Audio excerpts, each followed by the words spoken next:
Hello students, welcome to the EPG Pathshala. I am Ashok Goyal from the Department of Physics and Astrophysics, University of Delhi. In this module, we will discuss the boundary value problems. Remember that boundary value problems occur all the time in physics applications. So, we will discuss this problem in somewhat detail from the paper Mathematical Physics. So, let us see what we are going to learn in this module. In this module, we will learn about the nature of eigenvalues and eigenfunctions of a Hermitian differential equation in relation to the boundary values imposed on it. Given the differential equation, the complete solution involves specifying the value of the unknown functions or its derivatives at points within the domain of the equation. The number of such specifications depend upon the order of the differential equation. The most commonly encountered equations in physics are of second order equations for which we require two specifications, which means that two specifications need to be made for the complete solution of the equation. Consider the equation d2y by dx square plus p of x dy by dx plus q of x y is equal to gx as the second order ordinary differential equation to solved in the domain x lying between a to b, where the functions px and qx are real, continuous in x, for x in this interval, and the solution should satisfy certain boundary conditions which are commonly of the following type. The boundary conditions under which we have to solve the differential equation have to be specified and are commonly of the following type. Number 1, Dirichlet type. This type of boundary condition specifies the value of the unknown function at the endpoints of the interval. That is, at the endpoints of the interval, you specify only the value of the function, not its derivatives. Then another type of boundary condition, we have the Nyman type. In the Nyman type of boundary condition, the derivative of yx at the end points is given. For example, dy by dx at x equal to a is specified as, let us say, ya prime, and dy by dx at the endpoint b is specified as yb prime. That is, in the Dirichlet type of boundary conditions, it is the value of the function that is specified at the ends of the boundary. In the Nyman type, it is the derivative of the function that is specified at the boundary. Now, there may be boundary conditions where both the function and its derivatives values at the boundaries are specified. This is mixed type of boundary condition, and this is a combination of the Dirichlet and Nyman type and specifies certain combination of the function yx and its derivatives at the endpoints. For example, alpha times the value of the function at the boundary point a plus beta times the value of the derivative of the function at the a is specified at some value alpha 1, and likewise some gamma times the value of the function at the other end of the boundary plus delta times the value of the derivative of the function at the other end of the boundary is specified as alpha 2, where alpha, beta, gamma, delta are constants. Now, there occurs problems in physics where there is fourth type of boundary conditions which is often used, and that is called the periodic boundary condition. So, we discuss the boundary conditions where the value of the functions were specified at the boundary points. Then there are conditions where the value of the derivative of the function is specified. One can also have boundary conditions which are mixed, where the function and its derivative take up specific values. But in physics, many times we encounter boundary conditions which are of the periodic type. The periodic boundary condition do not specify either the function or its derivative at any point, but they relate them at the endpoints. For example, we say the value of the function at one end of the boundary point A is equal to the value of the function at the other end of the boundary, the y of b, and the derivatives also at these points are equal. Now, differential equation with the specific boundary conditions are usually referred as boundary value problems. In some cases, we will see the problem can be converted into an equal integral equation. We give now the definition of homogeneous boundary value problem. If g of x in the equation shown in the 12.1 is 0, and further if the boundary conditions are of the general type, that is alpha times the value of the function at the point A of the boundary plus beta times the value of the derivative of the function at the point of the boundary x is equal to A is equal to 0, and at the other end of the boundary some gamma times the value of the function plus delta times the value of the derivative of the function is 0. Then the boundary value problem is referred to as homogeneous boundary value problem. Boundary value problems that do not satisfy all the conditions of a homogeneous boundary value problem are referred to as non-homogeneous boundary value problem. Some properties of homogeneous and non-homogeneous boundary value problems are obvious from their definitions. If Yx is a solution of a homogeneous boundary value problem, then lambda times Yx is also a solution for any constant lambda because the equation is homogeneous. More generally, if we have found the solutions y1, y2, yn, etc., then a linear combination of them, y of x is equal to lambda 1 y1 plus lambda 2 y2 plus lambda n yn, where lambdas are arbitrary constants, is also a solution. This proof is obvious. Consider the differential operator L is equal to d2 dx square plus px ddx plus q of x. This differential operator is linear.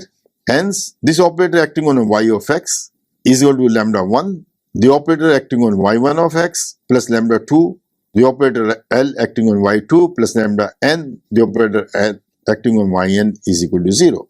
Further, corresponding to the mixed boundary condition, alpha ya plus beta dy by dx at x equal to a is equal to 0 implies sum I is equal to 1 to n of lambda I, alpha times yi at a plus beta times the derivative of yi, that is dy by dx at x is equal to a, is equal to 0, and similarly for the case other boundary point.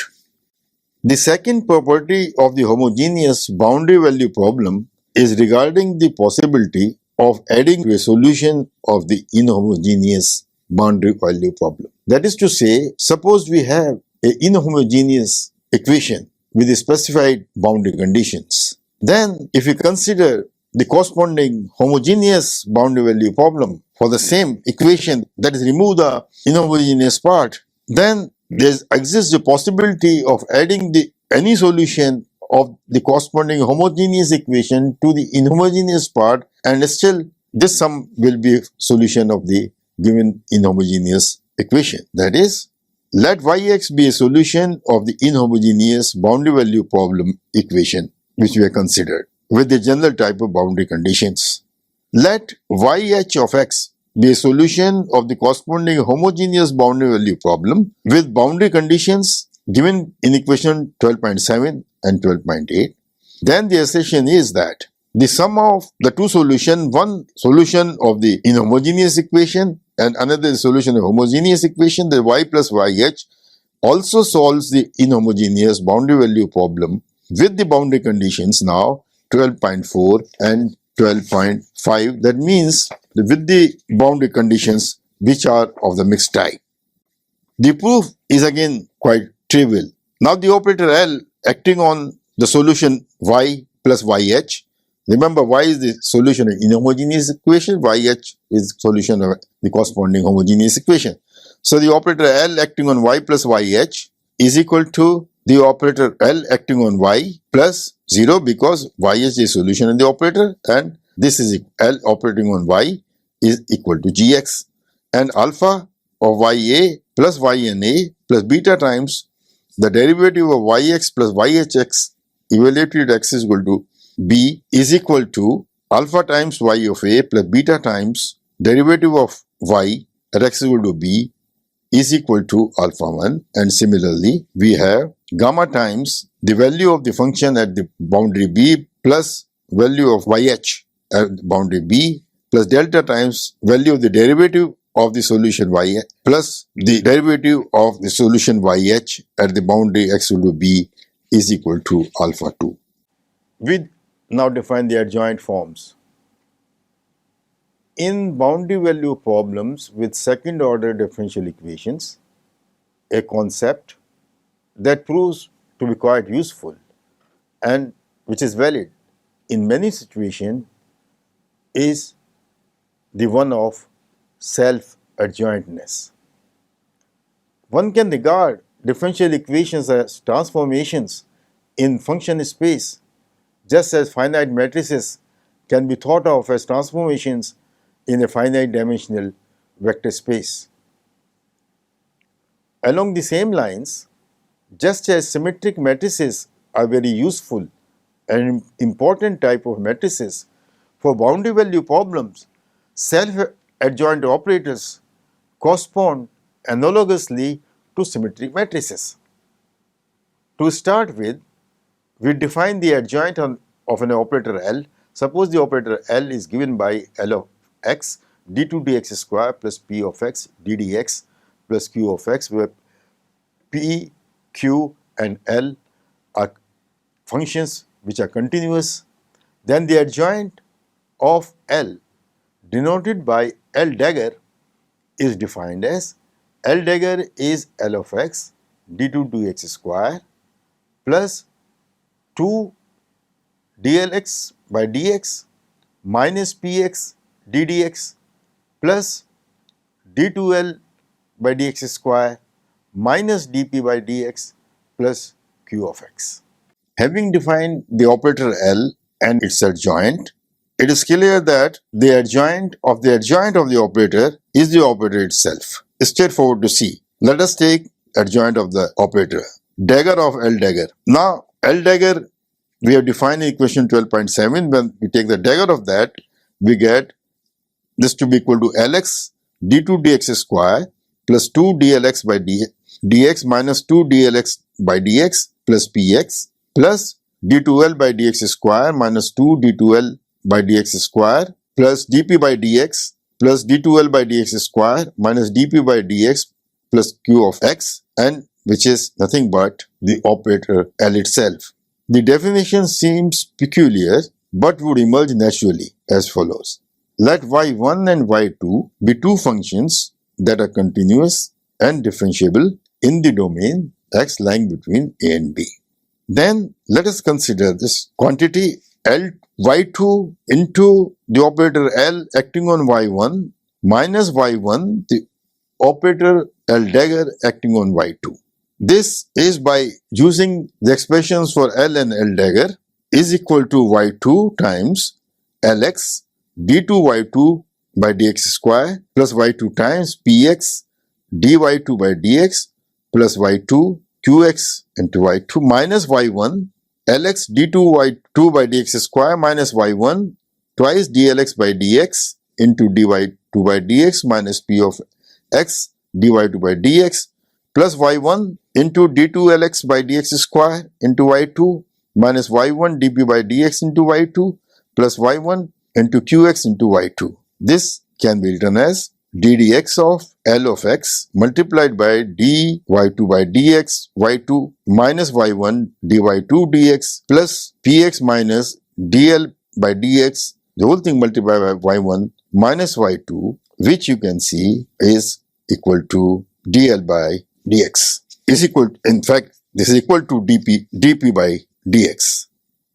So L dagger is called the adjoint of L, and the equation 12.19 is called the Lagrange identity. Px in 12.19 is called the conjunct of y1 and y2. Now integration of 0.19 between the limits x is equal to a to x is equal to b leads to the integral of y2 ly1 minus y1 L dagger y2 over dx from a to b.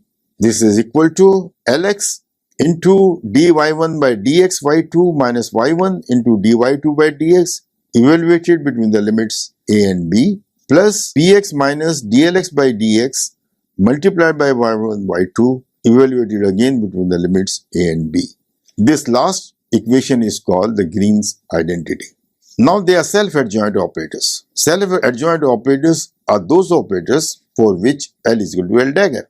From equations 12.1 and 12.2, we get for such operators the relations that Px is equal to twice dlx by dx minus Px and Qx is equal to d2Lx by dx square minus dp by dx plus Qx. So this equation that Px is equal to twice dl by dx minus Px leads to Px is equal to dl by dx. And this equation makes the other equation that is Qx is equal to d2L by dx square minus dp by dx Qx as an identity. So using this equation that Px is equal to dl by dx, self-adjoint operators can be written as operator L, which is self-adjoint, can be written as L is equal to ddx of Lx ddx plus Qx. The Green's identity, which we obtained in equation 1220, for self-adjoint operator reduces to integral a to b dx y2x ly1 minus y1. Now L dagger is equal to L, so it's y1 ly2x is equal to simply Lx times dy2 by dx into y2x minus y1x into dy2 by dx evaluated between the limits a and b. The self-adjoint operators of the form which we have obtained, of the form 12.24, that is the self-adjoint operators which have the form of ddx of Lx ddx plus Qx, are extremely important from the point of view of applications in physics. Boundary value problems involving them, called the Sturm-Liouville problem, occur in many situations in physics, and we will discuss them in the next chapter. We now talk of Sturm-Liouville boundary value problems. In physics, the most common differential equations are of second order, as we have mentioned before, which involve self-adjoint operators. The operators are of the form that the operator can be written as ddx of Lx ddx plus Q of x, where L and Q are continuous functions. They are real and positive. The common most form of the boundary value problem involving L is of the form Ly plus lambda Vxy is equal to 0 for x lying between a and b, where Vx is real and positive, continuous and differentiable function in the domain x lying between a to b, and lambda is a number. The associated boundary conditions are of the general type. The alpha times the value of the function y at the boundary point plus alpha 2 times the value of the derivative of the function at the boundary point a is equal to 0, and beta times the value of the function at the other point on the boundary, say b, plus beta times the value of the derivative of the function at the boundary b is equal to 0, where alpha 1 square plus alpha 2 square are not equal to 0, and beta 1 square plus beta 2 square is also not equal to 0. The boundary conditions are thus of the 2 point types, with alpha 1, alpha 2, beta 1 and beta 2 as specified real numbers. Equation 12.127, namely Ly plus lambda Vxy is equal to 0, together with the equation 12.28 and 12.29 form the Sturm-Liouville problem, and the values of lambda for which the solution exists are called the eigenvalues. So what it means? What are we saying? That the equation 12.27 together with 12.28 and 12.29 form the Sturm-Liouville problem, and the values of lambda for which the solution exists are called the eigenvalues. We shall now prove some useful results for the Sturm-Liouville boundary value problems. If y1 and y2 are solutions of the equation 12.27 satisfying the boundary condition 28 and 29, then the integral over dx from a to b of y2x L time L operating on y1x minus y1 x L y2x is equal to 0. Now this follows from the equation which we obtained earlier when both y1 and y2 satisfy the boundary conditions given in 12.28 and 12.29. The right hand side of the equation 12.25, which is integral a to b dx of y2 L y1 minus y1 L y2, reads for the present case L of b into dy1 by dx y2 minus y1 of b dy2 by dx at b minus L of a dy1 by dx at a y2 at b minus dy1 b dy2 by dx at a, which is equal to L at b minus beta 1 by beta 2 y1 b y2 b plus beta 1 by beta 2 y1 b y2 b minus L of a into minus alpha 1 by alpha 2 y1 a y2 a plus alpha 1 by alpha 2 y1 b y2 b. Equation 1213, that is integral a to b dx y2 x L y1 minus y1 L y2, thus follows immediately. Now we will show the orthogonality of solutions. Let y1 and y2 are the solutions of the equation 12.27 corresponding respectively to values lambda is equal to lambda 1 and lambda is equal to lambda 2 with lambda 1 not equal to lambda 2, and with both satisfying equations 12.28 and 29 respectively. Then the integral dx from a to b of y1x y2x vx is equal to 0.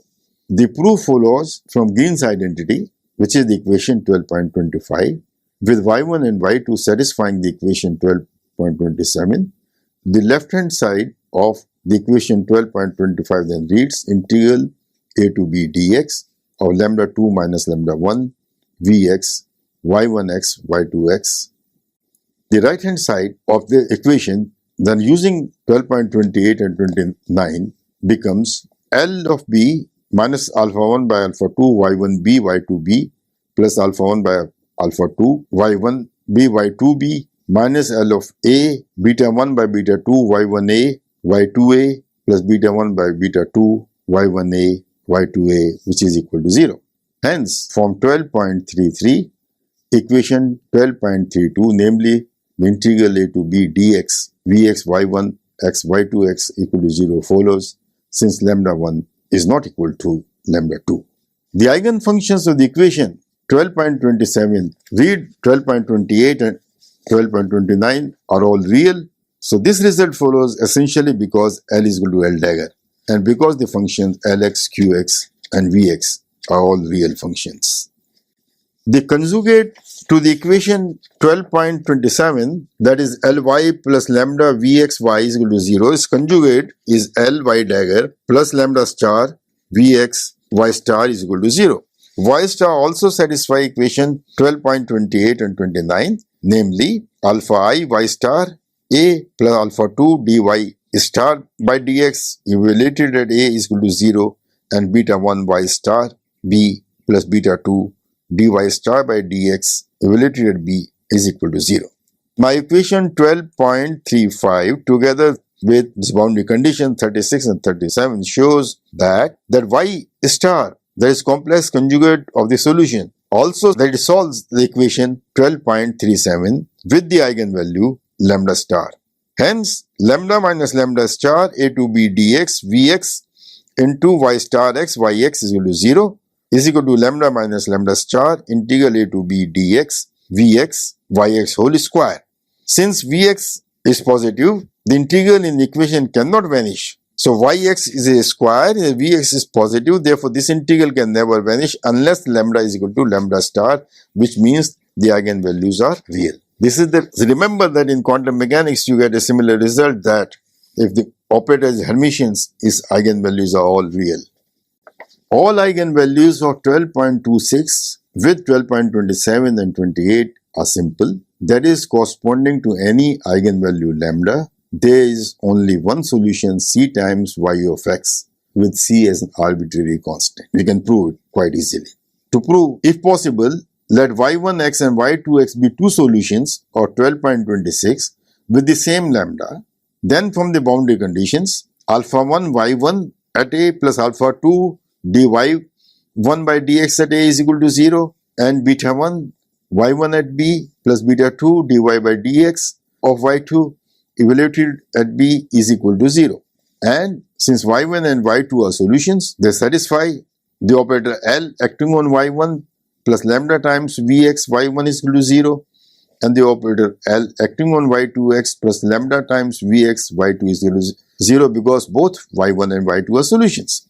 Now multiplying the first equation by y2 on the left and the second equation by y1 and subtracting, we get y2 ly1 minus y1x l y2 is equal to 0.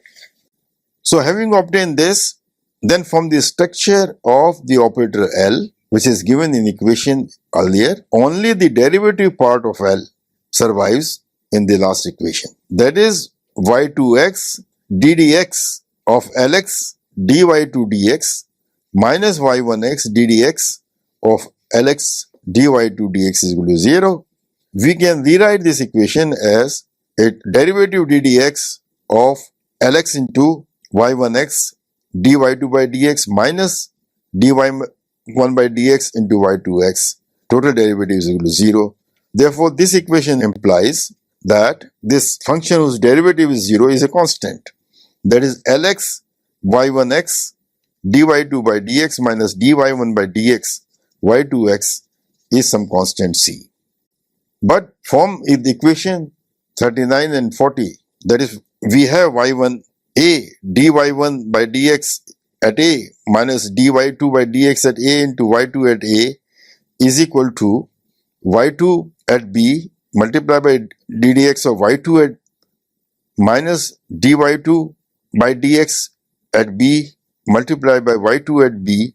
Since alpha 1 square and beta 1 square plus beta 2 square and alpha 1 square plus alpha 2 squares are not equal to 0, hence the constant must be equal to 0, which means that the Wronskian W of y1 y2 defined as y1x dy2 dx minus dy1 of dx into y2 is equal to 0. Vanishing of the Wronskian implies that y1 and y2 cannot be linearly independent. Hence, y2 is a multiple of y1. This is a very important result. Existence of eigenvalues and completeness. The proof of the existence of eigenvalues of equations shown in 12.27 and their numbers involve a lengthy set of theorems which is beyond the scope of these presentations. We shall therefore state the general result, backing that up with the specific examples of equation 12.27. The theorem we state is that the Sturm-Liouville boundary value problem equation shown in 12.27 together with the conditions 12.28 and 12.29 admit of an denumerably infinite number of solutions.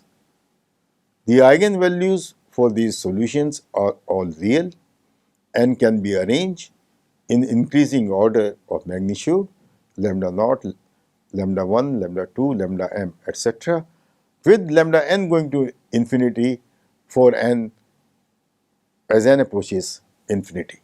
The corresponding eigenfunctions y0, y1, y2, ym, etc., can be arranged to form an orthogonal set, which means that integral a to b vx yix yjx dx is equal to delta ij.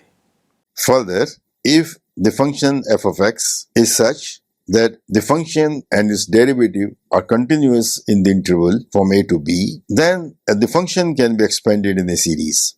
That is, we can write f of x is equal to sum over n from 1 to infinity as Cn Fn, where Cn is given by the integral from a to b of Vx Fx ynx dx divided by the integral a to b of Vx ynx. The convergence of the series is of the uniform convergence.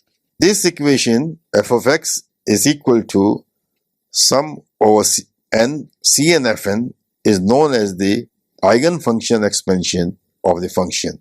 So what it means is that any function which is a solution can be expanded in terms of its eigenfunctions in a linear combination. And you should remember that in quantum mechanics, you had a situation like this, that any state vector can be represented as the sum or as a linear combination of the eigenfunctions. So, students, let us summarize what we have learned in this module. We have learned in this module that there are different boundary conditions. There are boundary conditions which are called the Dirichlet type of boundary condition. They specify the value of the unknown function at the endpoints of the interval a to a and b. So, the value of the function at these two endpoints is specified as y of a is equal to ya and y of b is equal to yb. Then we have a Neumann type of boundary condition where the derivatives of the yx are specified at the endpoints, not the functions, but their derivatives or the value of their derivatives at the endpoints is specified. That is, dy by dx at x is equal to a is equal to ya prime, and dy by dx at x is equal to b is equal to y by prime. And recapitulating that, there are mixed type of boundary conditions, which is a combination of the above two types, and specifies certain combination of the functions yx and its derivative at the endpoints. Namely, these boundary conditions look like alpha times ya plus beta times dy by dx evaluated at the boundary point x is equal to a has some specific value alpha 1, and gamma times yb plus delta time the derivative of y is specified at the other boundary point b is equal to some specific value alpha 2, with alpha, beta, gamma and delta being specified constants. Then finally we have the periodic type of boundary condition which do not specify either the value of the function or its derivative at any endpoints, but relates the function or its derivative at the boundary. That is, the value of the function at the point A is equal to value of the function at the point B, for example, and the derivative, the value of the derivative of the function at the point A is equal to the value of the derivative of the function at the point B. So, given the differential equation, the complete solution involves specifying the boundary conditions. Without the boundary condition, we don't obtain a complete solution of the differential equation. Thank you.